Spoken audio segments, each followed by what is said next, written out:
A brutal 15-point loss on Indiana's home court set the tone for a frustrating night, even though their franchise centerpiece still managed an efficient 21 points on 66% shooting, keeping the team from completely falling apart on the scoreboard. Yet the real firestorm ignited off the floor, not on it. As frustration among fans continued to build, the organization made a questionable move by pushing out a lengthy, AI-generated hype post across social media meant to boost morale.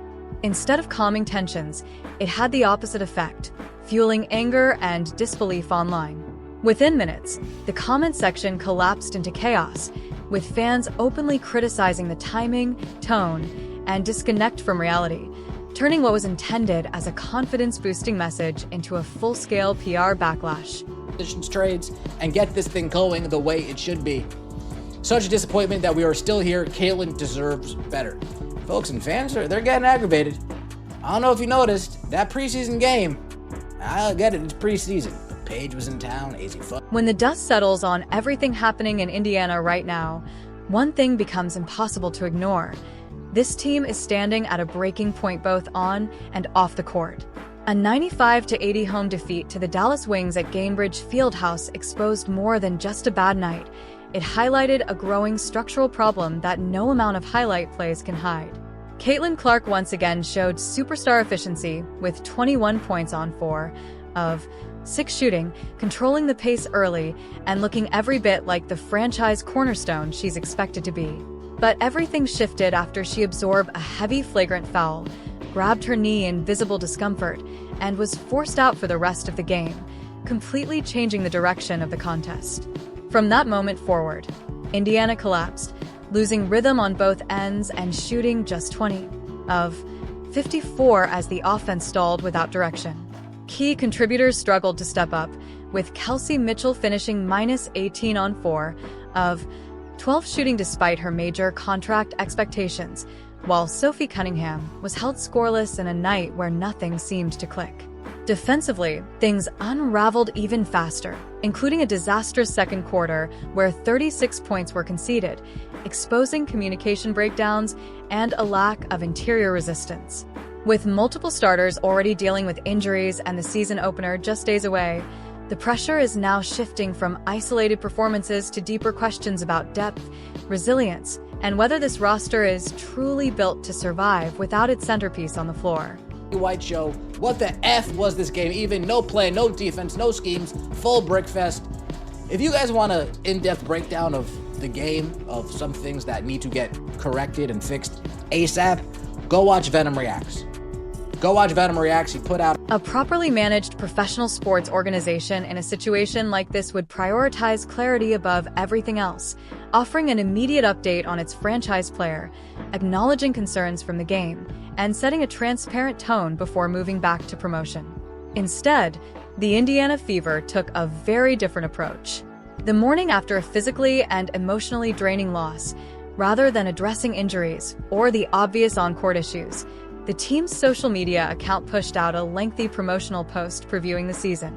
Styled like a polished, AI-generated marketing piece, it leaned heavily on generic phrases, championship aspirations, and praise for the roster's potential, while completely ignoring the reality fans had just witnessed less than 12 hours earlier.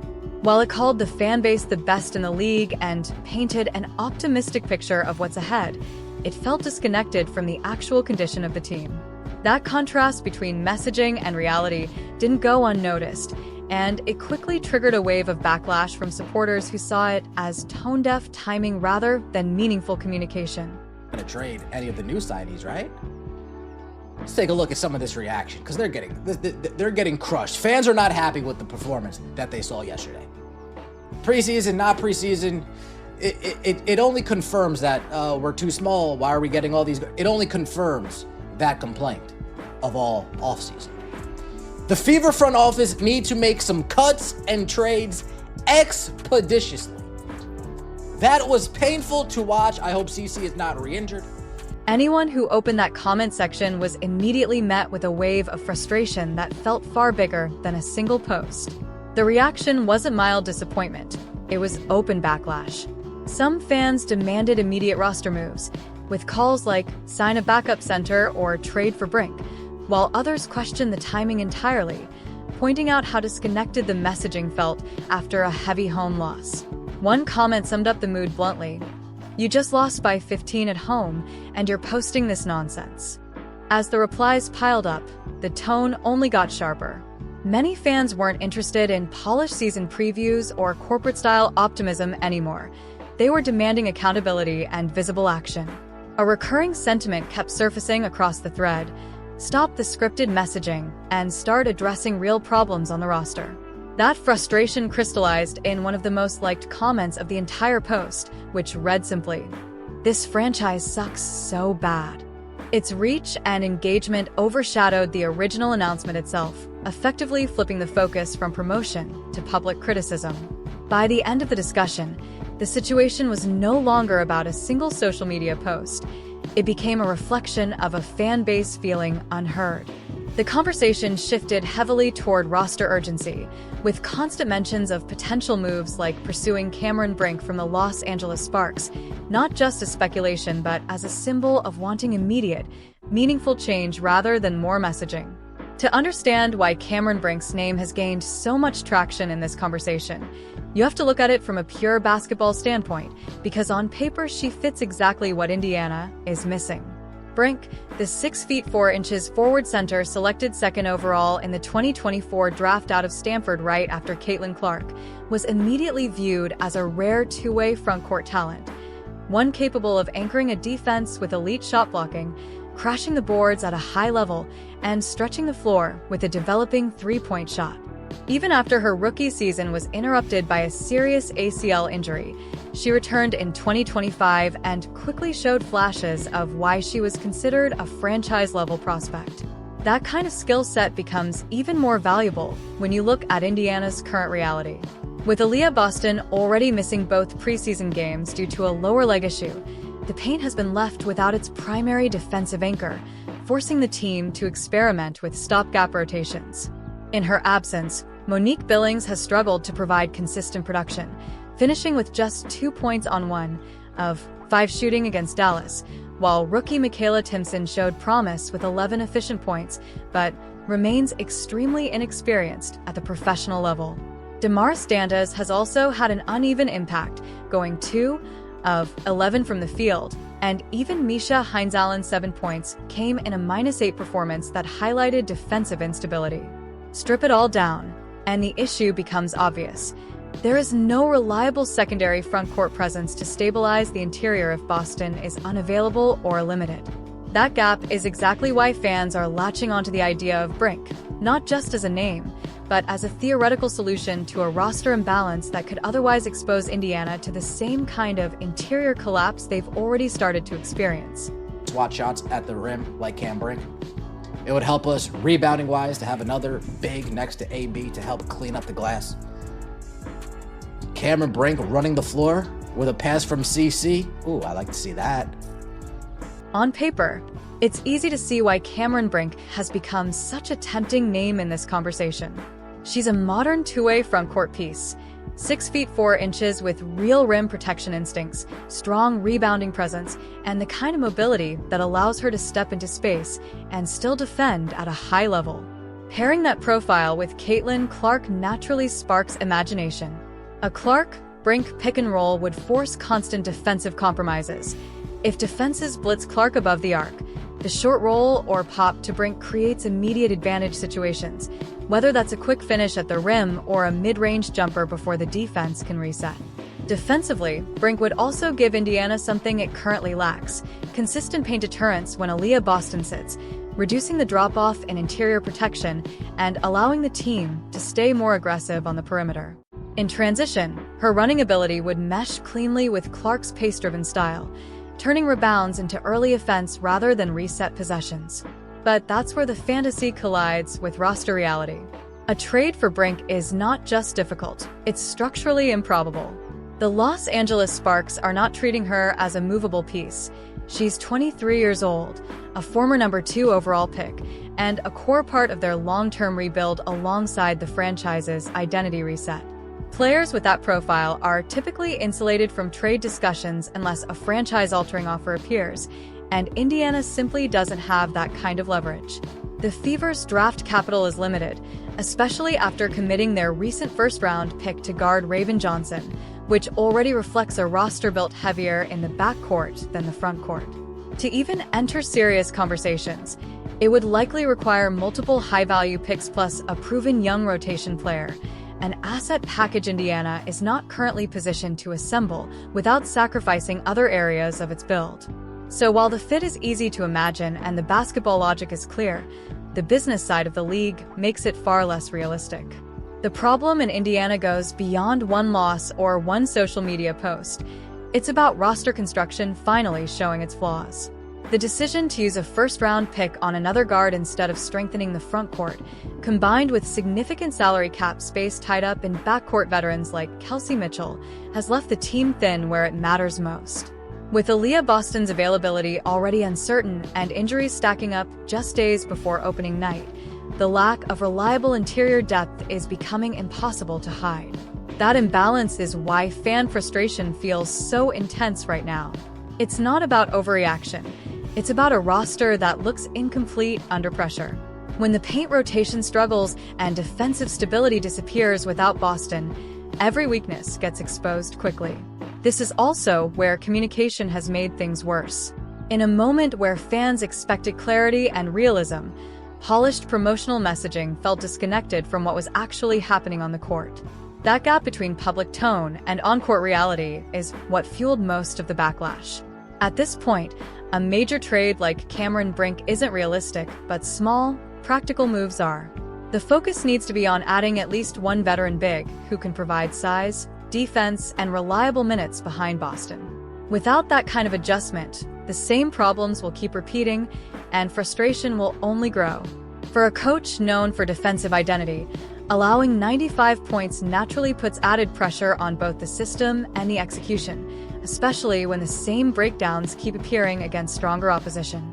Under Stephanie White, the preseason has started to raise uncomfortable questions, less about isolated moments and more about recurring issues like late defensive rotations, inconsistent in-game adjustments, and a lack of control when momentum swings. When those patterns repeat, even in exhibition settings, scrutiny becomes inevitable. At the same time, the communication coming out of the organization has only made the atmosphere more tense. A series of public comments and messaging choices, ranging from confusing tactical remarks to responses that downplayed valid concerns, have steadily chipped away at fan confidence. Instead of creating clarity, each new statement has often generated more debate, adding noise around a team already dealing with instability. That's why the reaction to the AI-style promotional post was so strong. In a moment where supporters were expecting straightforward updates, especially regarding Caitlin Clark's knee after a concerning flagrant foul, along with clearer timelines for Aaliyah Boston and Lexi Hull's returns, the focus shifted to generic hype messaging. That mismatch between expectation and delivery is what amplified frustration the most. Ultimately, the issue isn't just performance or messaging in isolation. It's the gap between what fans are seeing on the floor and what they're hearing off it. And until that gap is addressed with direct answers and cleaner execution, the pressure around both the coaching staff and the front office is only going to keep building. At this stage, the Indiana Fever situation is no longer just about early preseason struggles. It's about whether the team can correct structural issues before they spill into the regular season. Recent internal focus has reportedly shifted toward fixing the most visible problems from the Dallas game: defensive rotations that break down under pressure, inconsistent rebounding effort, and stretches where the offense becomes overly dependent on isolation possessions when Caitlin Clark is off the floor. Coaches have been emphasizing quicker ball movement, cleaner spacing, and more disciplined help defense to prevent the kind of second-quarter collapse that completely changed that matchup. From a roster standpoint, the biggest concern remains availability and depth. Caitlin Clark's status continues to be managed carefully after her heavy contact in the previous game, with the organization prioritizing long-term health over preseason minutes. While no major alarm has been publicly declared, the cautious approach reflects how important she is to both the team's identity and offensive structure. Aaliyah Boston's situation is equally significant, as she remains the only true anchor in the paint. Her gradual return to full workload is being treated as essential for stabilizing both defense and rebounding. Without her, Indiana's interior presence dropped sharply, forcing smaller lineups that have already struggled physically. Lexi Hull's return is also being viewed as a key piece for balance, especially for perimeter defense, transition control, and floor spacing, areas that noticeably dipped in her absence. There is also growing attention on how the team handles communication going forward. The backlash around recent messaging wasn't just emotional, it highlighted a disconnect between performance reality and public tone. Moving forward, the expectation from fans is less about hype and more about clarity. Clear injury updates, honest assessments of performance, and visible acknowledgement of problems rather than polished statements that avoid them. This situation has moved far beyond one loss, one post, or even one bad stretch of preseason basketball. What's really at stake now is trust between the team, the coaching staff, and a fan base that is clearly paying attention to every detail. When what happens on the court doesn't align with what's being communicated off it, that gap doesn't just create frustration, it creates doubt. And once doubt sets in, it doesn't disappear without clear, visible change. Right now, Indiana is in that exact pressure zone. The performances have exposed real issues in depth, defense, and consistency, while injuries have only made the margin for error even smaller heading into opening night.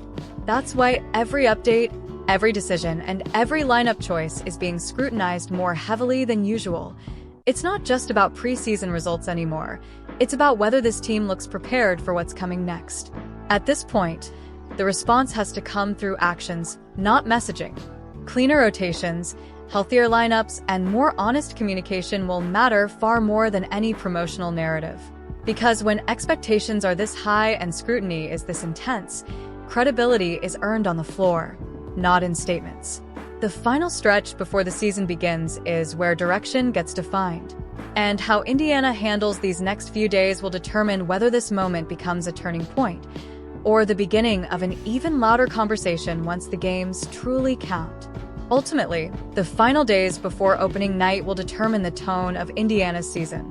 If Boston returns to full rhythm, Clark is fully cleared, and the defensive structure tightens even slightly, the narrative can shift quickly back toward optimism. But if injuries linger, rotations remain unstable, and communication continues to feel disconnected from reality, then the pressure surrounding both the coaching staff and front office will only intensify once the regular season begins, and this early frustration could turn into something much harder to contain.